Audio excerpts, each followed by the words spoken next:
without further ado, let's just get right into it. So let's talk about what we're going to cover today. We're going to cover unemployment, Fed decisions. We're going to cover the election, housing, inflation, stock market indexes, and finally some updates to the virus and the vaccine. And I'm going to cover a couple things that I've been getting some questions on by emails about annuities and caps and why I have put that kind of on my needed change list.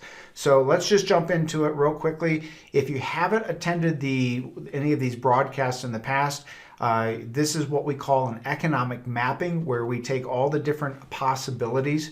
We then create the probability mapping or algorithm to figure out what the potential for any of these things are to happen. So if you take a look, you'll see here that we have made some adjustments to our algorithm since February, March of 2020.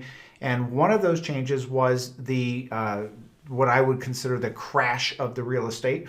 And originally what we thought is that because of the rent moratorium, the forbearance on the foreclosures and mortgage payments, that we would see a real estate crash sometime in February, March of 2021.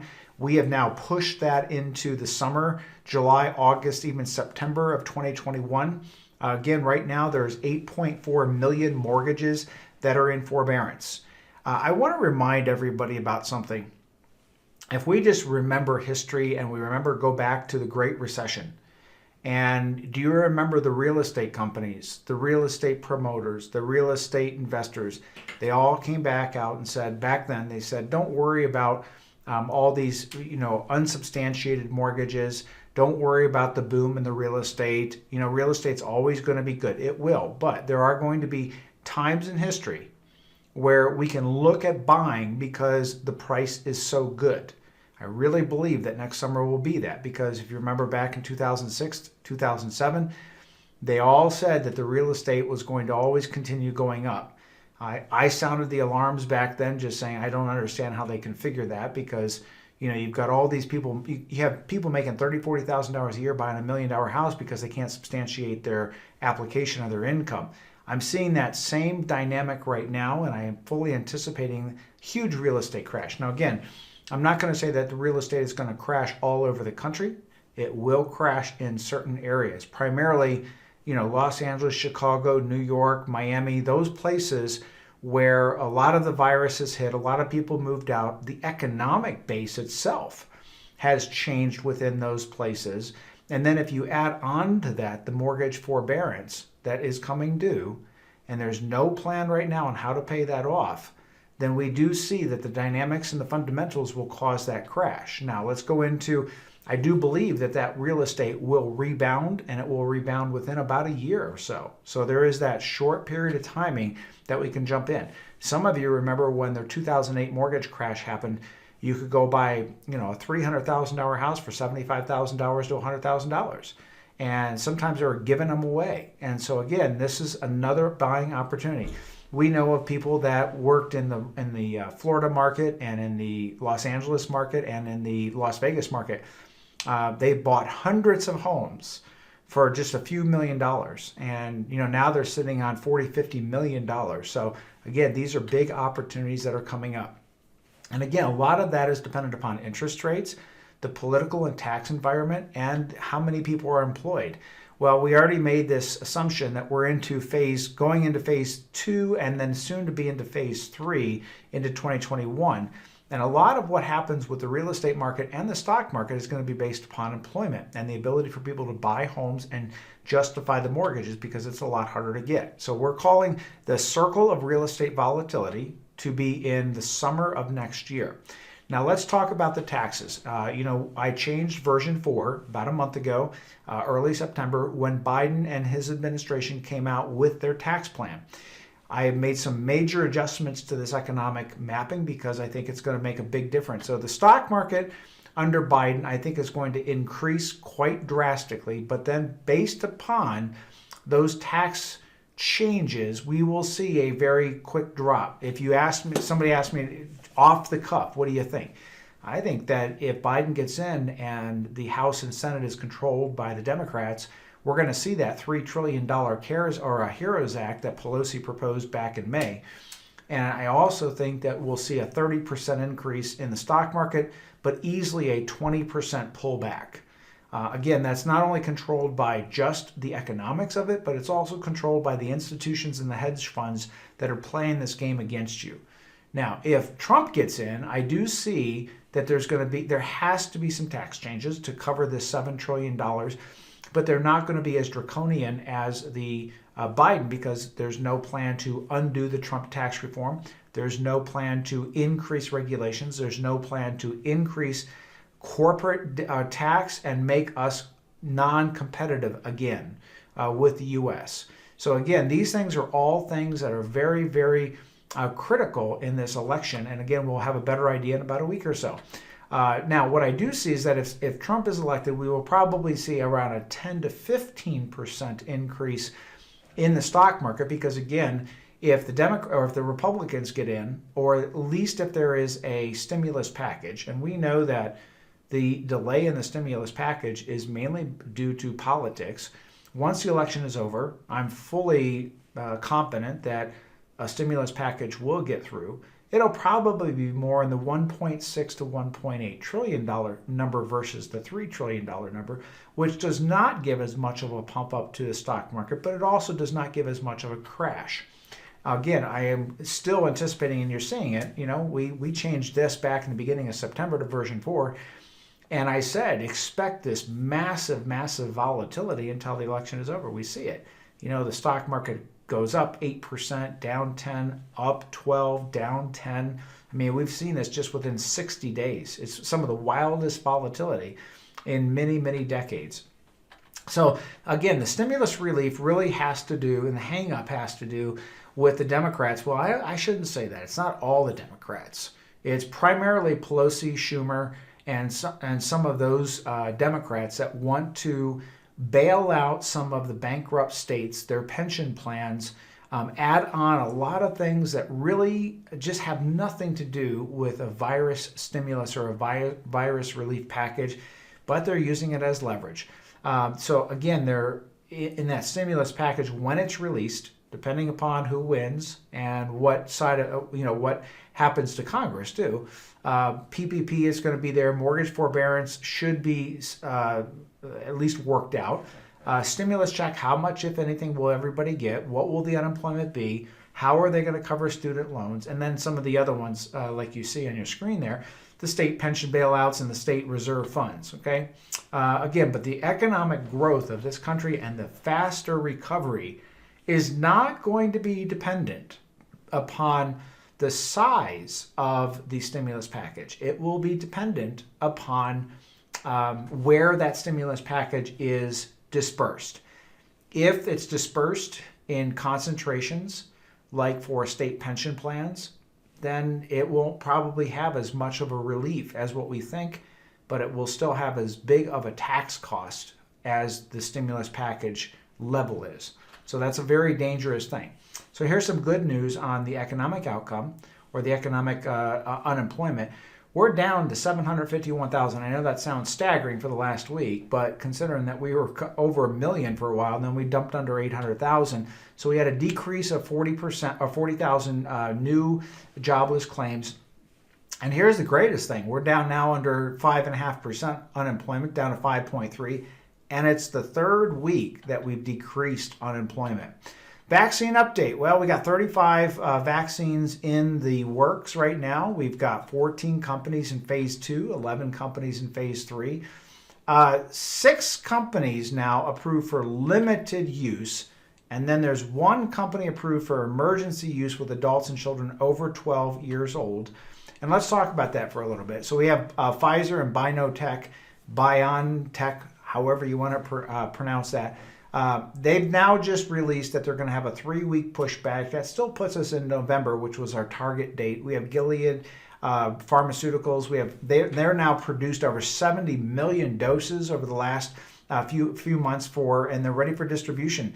Moderna is 2 to 3 weeks away from the approval. They're expecting a November to December release. And now AstraZeneca has just released yesterday that they will be ready to release the vaccine in their limited use in December.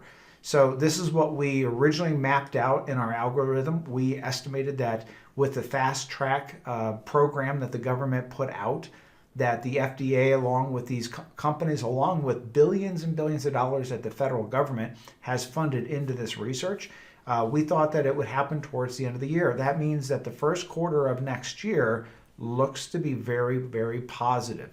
Things like reopening. We just saw that the Las Vegas fireworks were canceled. We've seen that Sundance Film Festival has been, on limited use. All these big events that we're also used to and should be grateful that we have them now. And hopefully we are very grateful and we'll recognize how grateful we should have been.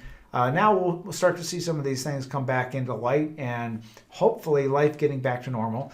But as I said at the beginning of this, when we started these broadcasts 8-9 months ago, I estimated that this is going to be long-term economic and human damage, not to mention all the people that have gotten sick. And now we know that there is long-term brain damage, there is long-term organ damage, there's actually changes in the DNA that the virus creates.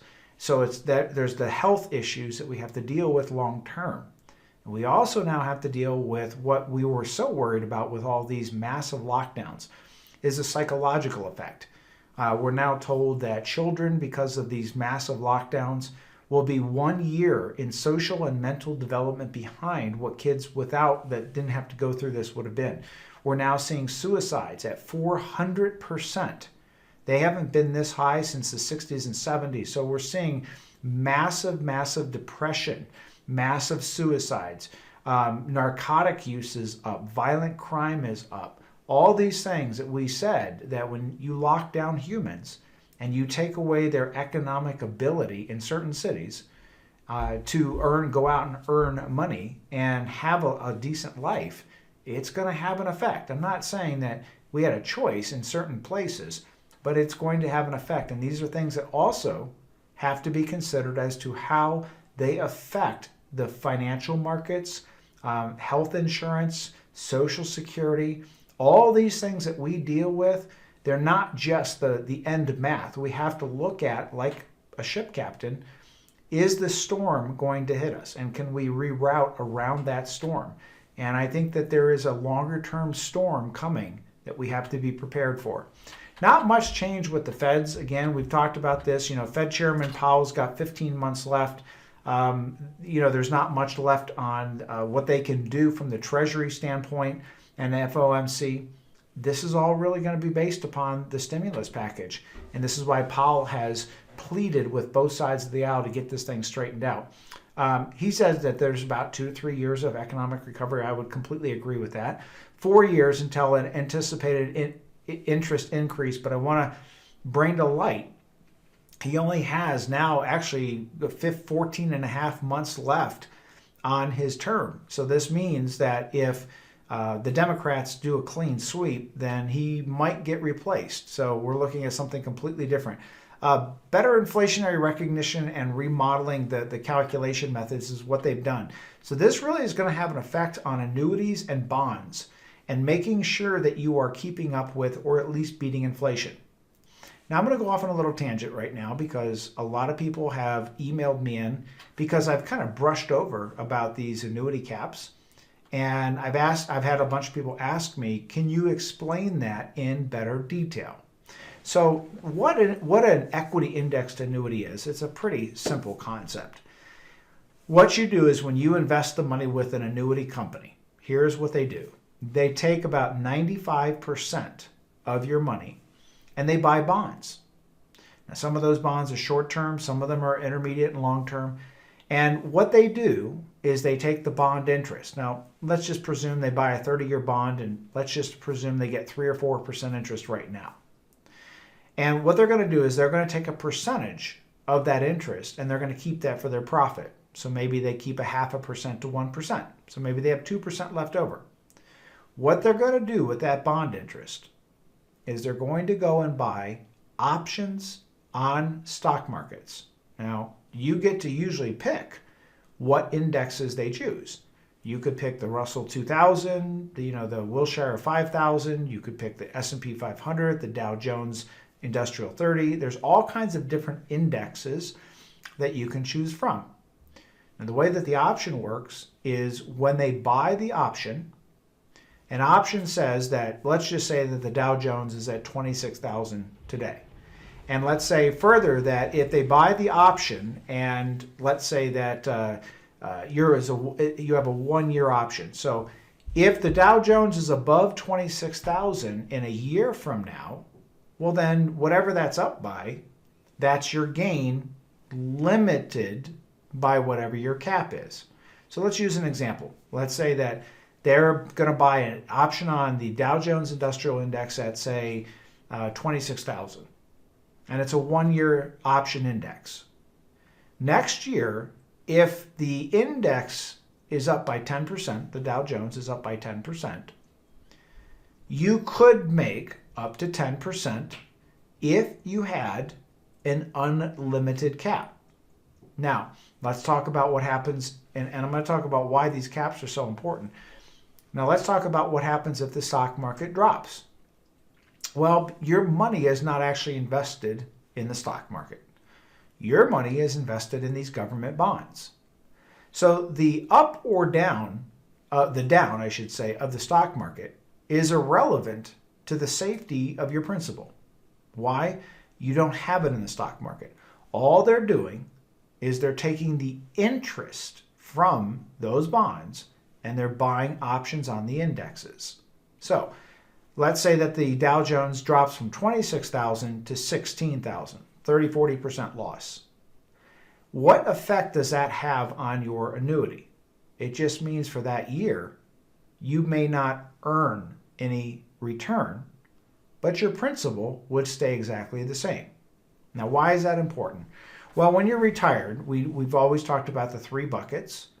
And in bucket 1, you always want to make sure that you have a secure, low volatile distribution bucket. That can be an annuity.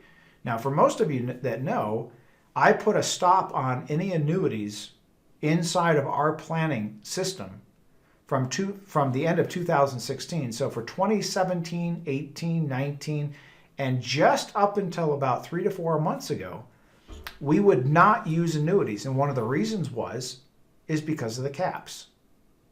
So in 2016, annuity companies pretty much categorically came out with a cap. As a matter of fact, if you go onto the YouTube channel, you'll see a video that I did back in February, March about being aware of people that were selling annuities back then, even in February, March. But right around August, September, we started to see a complete change in the tide of what these annuity companies were willing to offer in the upside of the caps. And so that cap is the most important part, in my opinion, of the annuity. It's not the surrender period. It's not the rider, because the rider is a way that annuity agents sell annuities, and a lot of times they mislead people to believing that they're getting a 6 or 7% rate of return. It's not a 6 or 7% rate of return. It's a 6 or 7% distribution.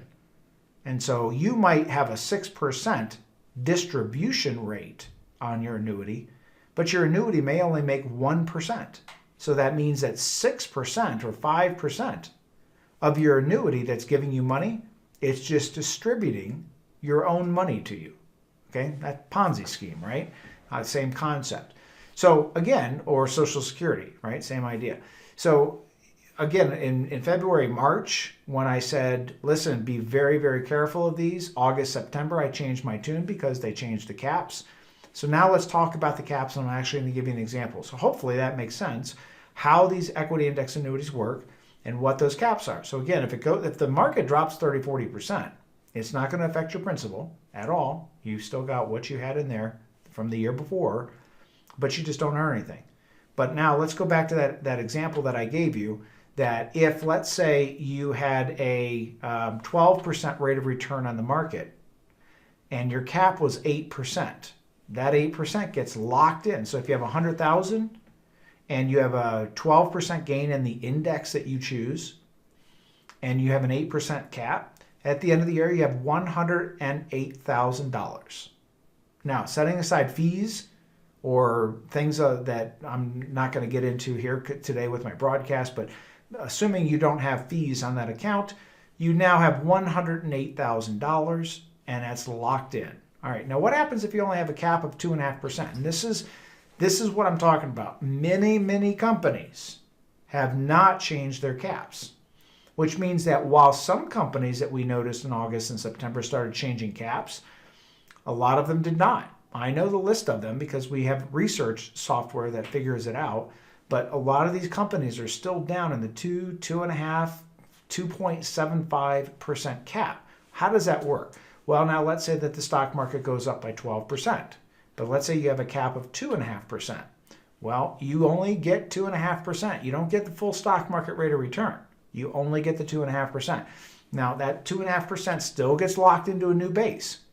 But now we make the presumption in these concepts that the market goes up 12% per year. It doesn't work like that, which you're going to see in just a minute.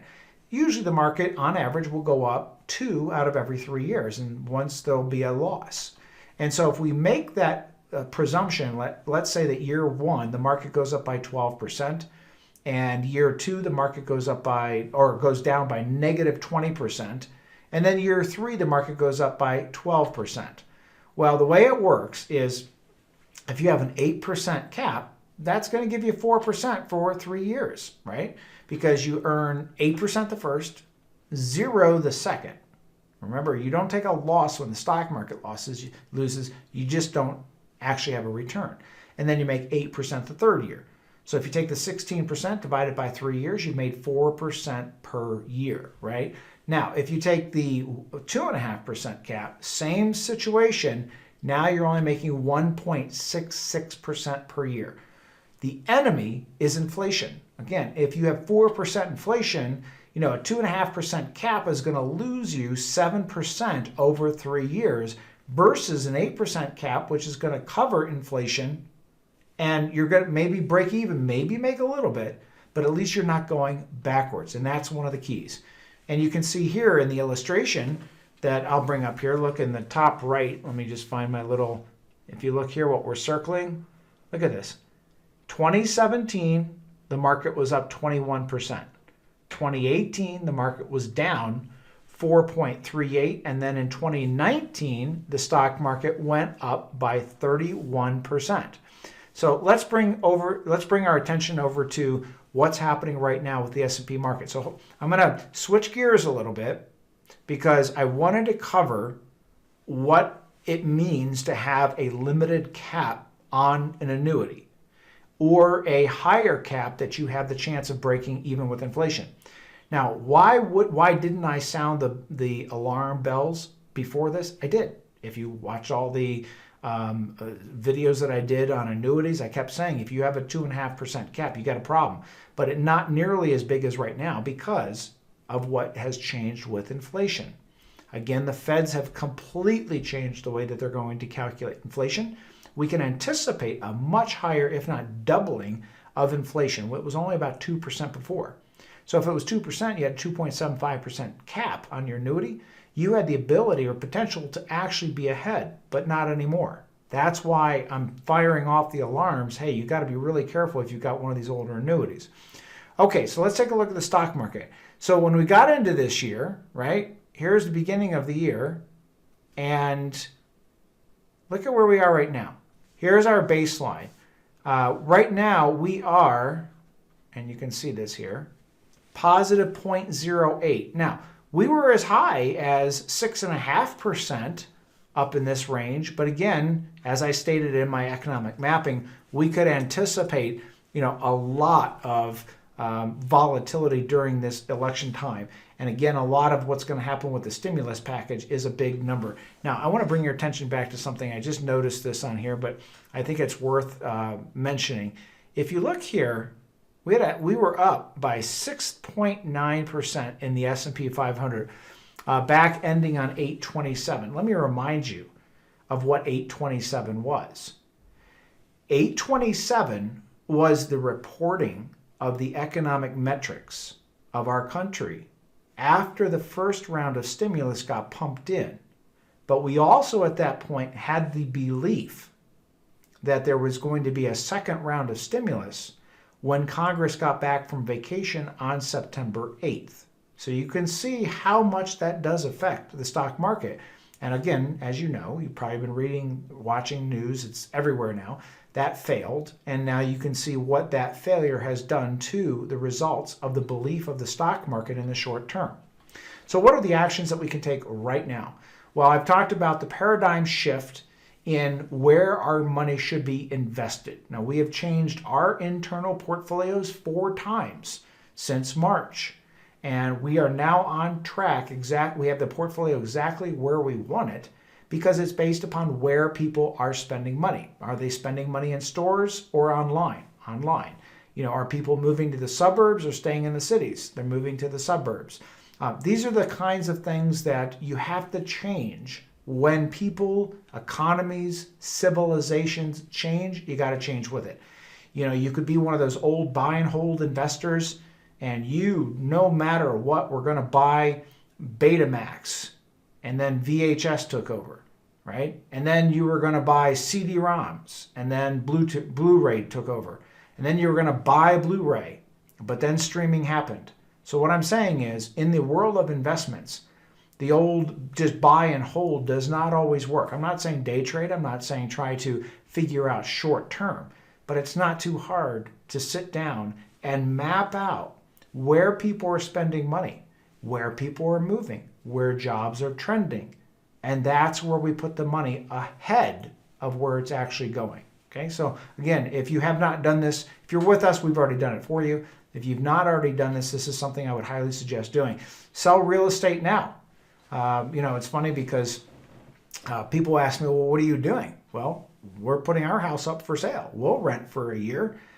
We've done this before. We sold all of our real estate back in 2007, and we rented for almost 3 years, 2.5, 3 years.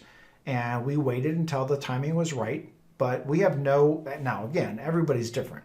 Julie and I don't mind just hiring movers to come in and flip it and, make some money along the way, but everybody's not like that. Maybe they're rooted and they don't like to move. But if you have real estate and you have the possibility of real estate, a flip, now's a good time to do it. Consider TIPS, Treasury Inflation Protected Securities, as an alternative to short-term cash or holdings. Reverse mortgages, again, I know a lot of the pushback is the big upfront closing costs, but again, there's some positives to that closing cost because it covers negative equity upon the payoff of the reverse mortgage. And considering interest rates right now in reverse mortgages are only about 2%, it's a great source of money to either invest elsewhere, buy other real estate, pay off debts. It's just today, if you're eligible for a reverse mortgage, I would highly prepare you look into that. Prepare for a real estate purchase next summer. And again, a reverse mortgage might be a way to do that, or just lining up what you're doing with your real estate. Pay back any accelerated RMDs or 401ks because the CARES Act changed their tune about 3 months into the virus. And those people who took out accelerated withdrawals, you might have to pay it back. Otherwise, you will be responsible for a penalty. This I've been talking about. Prepare for even more massive election volatility. By the next time that I talk to you on this broadcast, hopefully we'll know who the president is, and then we can start mapping out what the strategies will be. Right now, we just have no idea. We can't trust the polls, as we learned from 2016. Make sure you change your family trust. Again, depends on who gets elected. You might need to change your trust all over again. Reduce long-term bond holdings. Consider selling up. This means that if we have an election where Biden wins, we will not want to carry any unrecognized gains into 2021. Tax harvest and swap. If you have a tax harvest right now, that's an opportunity, I would take it. But worst case is you don't take it right now. Next year, you'll be able to use a tax harvest better if Biden wins. RMD and Roth conversions. And last, let me throw in here, I think it's a good action to analyze your annuities right now. Because if we see the kind of inflation that I'm anticipating, you're going to want to make sure that those caps are at least as high, if not a little bit higher, than what inflation is. Hey, to wrap it up, if you have not yet subscribed to our YouTube channel, you can do it one of two different ways. We have two channels. One is Wiser Retire or H&H Retirement Design and Management. And all you have to do is just Google. You could just say Wiser Retire channel on YouTube or H&H Retirement channel on YouTube. You'll find this little screen. And all you have to do is just hit the subscribe button, and now you'll be notified. The other advantage of doing this is I've talked to a lot of people over the last few weeks, kind of conveying our election protection strategy, and asked them if they are able to catch. And everybody says, well, you know, sometimes I'm busy on a Friday afternoon, but I like it because once I subscribe, I can just jump in here and I can grab whatever videos are rendered after your show, and I can watch them at any time. Hey, lastly, thanks for joining me today. Hopefully this information is helping you understand not only what's going on with this crazy economy, election, virus, economic downturn, all these just anomalies of life that none of us in this generation have ever experienced. But I want to make sure that if you've got some questions, you can feel free to reach out to us. The phone number here is 844-702